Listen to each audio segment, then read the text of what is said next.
Hello everyone. Today we are going to do class 9th maths part 2 chapter number 5th quadrilateral practice set number 5.5. The theorems of the midpoint are being completed. Children, you all can follow the description box. The link will be provided over there. Okay.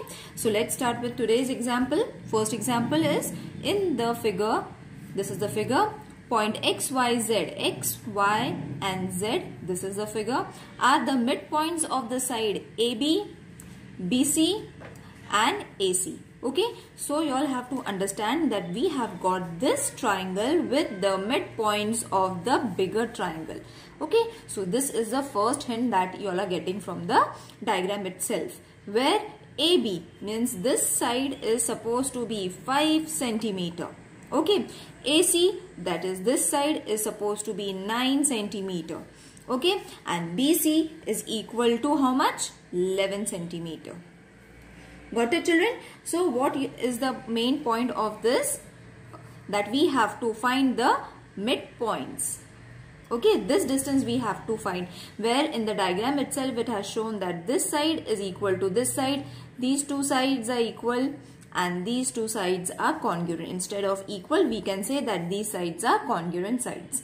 Okay, and how we have got it? We have got it from the midpoints of the segments. Is it clear? So orally also you all can do this sum. I will show you how. See, a midpoint divides a segment into two equal parts. So what is the half of 5? The half of 5 is supposed to be 2.5. So this is 2.5, this is 2.5. Okay. What is the half of 9? This is going to be 4.5 and this is going to be 4.5. Is it? And what is the half of 11? This and this is going to be 5.5 and this to this is going to be 5.5. Okay, so whatever I have explained you just now, we will write it down and you will see that we have orally got the answers, but how to write it? So this is going to be the solution. This is very easy sum. AB is equal to 5 centimeter. First we will write what has been given. AC is equal to 9 centimeter, whereas BC is equal to 11 centimeter. That is what we have marked on the diagram also. Okay, so this is what has been given. So therefore, triangle ABC, X and Y are the midpoints of side AB and BC.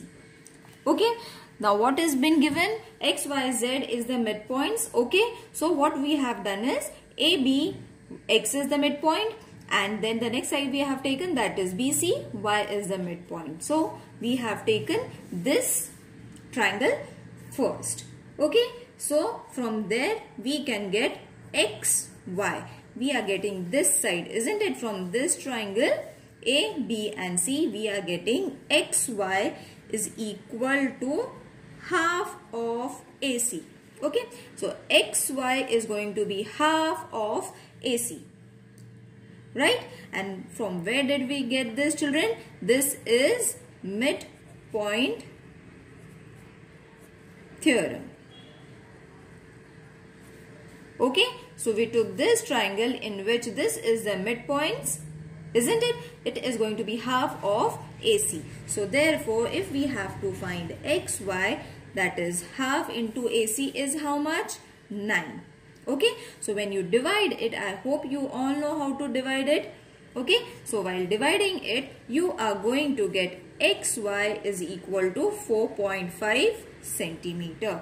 That means we have got this side as 4.5 centimeter. Got it, children? As I had explained you. So you will see that this and this line are going to be congruent. Not line, segment are going to be congruent. Okay. In the same way, we will take again the triangle ABC. Now we are going to take Y and Z, the midpoints.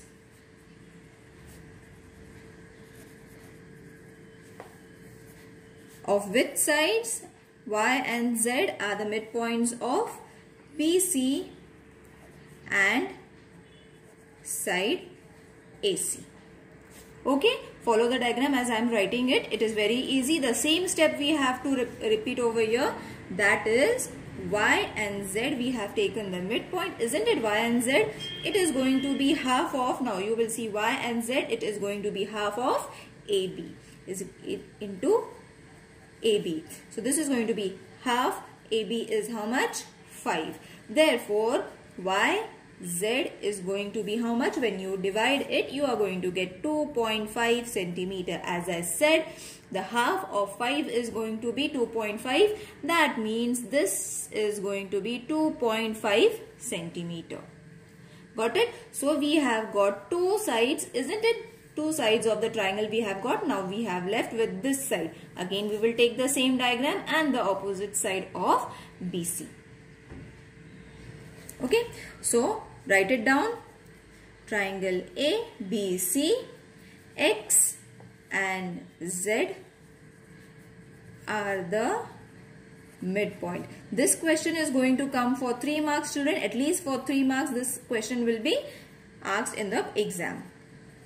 Okay, and the same step for all the 3 sides we have taken. Okay, see, this was the first one, this is the second one, and this is the third one. Okay, so all the steps are same.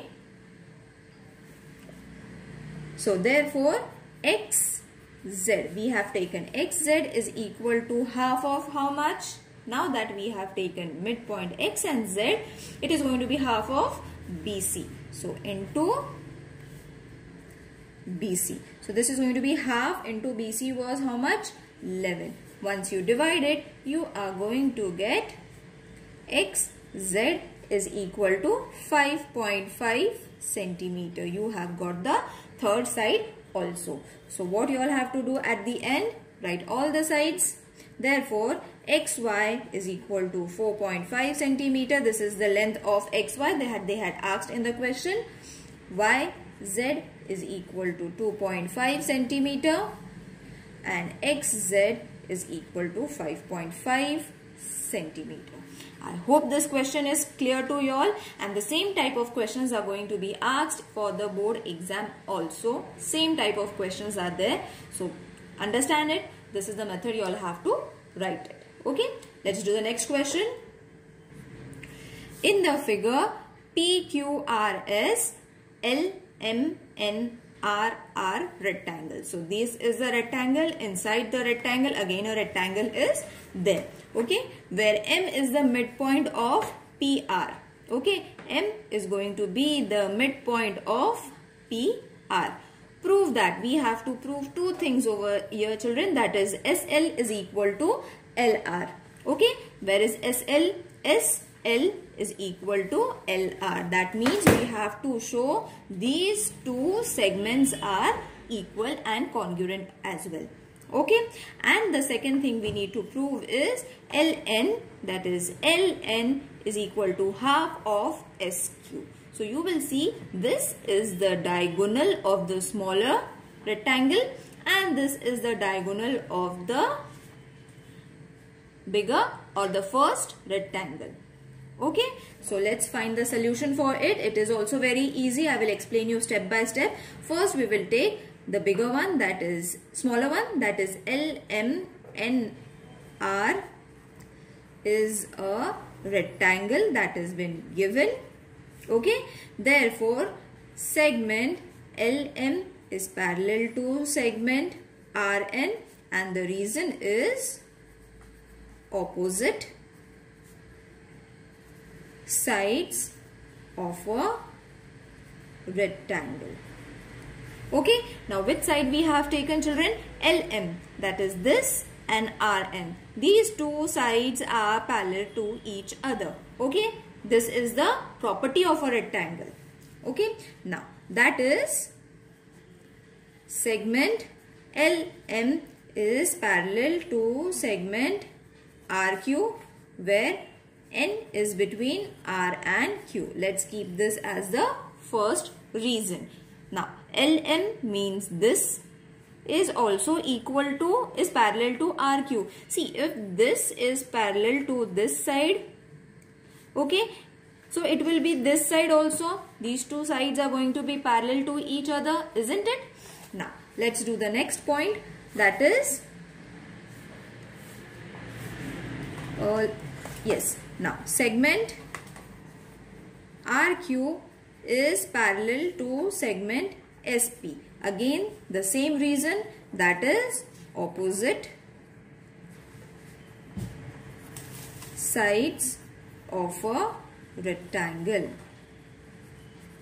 Okay, now which side I have taken? RQ is going to be parallel to SQ. Obviously, if this side is parallel to this side will be parallel to this side. Got it? So this is our second reason. It is correlated, children. This and this is parallel. So this and this is obviously parallel to each other, the property of a rectangle. So from 1 and 2, what we can state? That segment LM is parallel to segment SP. This is our third statement. Okay, so from the first and second, we can say if this is parallel to this is parallel to this, then segment LM is also parallel to this, isn't it? If these two are parallel, these two are also going to be parallel. Why they are going to be parallel? Because this is parallel to this, so this is parallel to this, so this is also parallel to this. Got it? So it is interrelated, and these are the properties of a rectangle. So this what we have proved it. Now the main thing is triangle RSP. So we have to form a triangle that is R, S and P. This triangle we have to take along with the diagonal. Okay, so M is the midpoint of segment PR. This is given in the statement, in the question. Okay, therefore segment LN is parallel to segment SP from third. Okay, so you will see when we have taken M as the midpoint, LM is parallel to SM. This we have proved just now. That only statement we have to write for the third statement in order to prove the L is the midpoint. Okay, so why we have taken it? To prove that L is the midpoint of side SR. Okay, and the reason is going to be converse. Now if you all have followed my theorem, children, you will be easily understood that why we have taken converse of midpoint theorem, and let's keep it fourth reason. Okay, now let's do the next question. Next statement, that is SL is equal to LR. So now the second that we have to prove is the second section, LN is equal to half of SQ. For that it is very easy. We have to just take the diagonals of rectangle. Follow the diagram as I am saying and writing, children. Diagonals of a rectangle are congruent. And why we have written this? Because it's the property of a rectangle. Okay, the property of a rectangle states that the diagonal of a rectangle are congruent. Therefore SQ is equal to PR. This is the fifth reason. Okay, therefore LN is equal to MR. This is the sixth reason. Okay, because these two are diagonals. Now MR is equal to half of PR. M is the midpoint of segment PR. Okay, follow the diagram, children, along with it. Got it? So this is what the statement we have got from the above reason, and we have kept it as number 7. Therefore LN is equal to half of PR from 6th and 7th. Okay, therefore ln, because we need ln, is equal to, instead of PR, we are going to write SQ. So this we got from 5th and 8th. Got it? Here our question ends. The rest question, that is the third and the fourth question, we will be doing in the next video, because the video is getting too lengthy. I hope you all have understood these two questions from practice set number 5.5. If there is any queries, please let me know in the comment section. I will see you in the next video. Take care. Bye.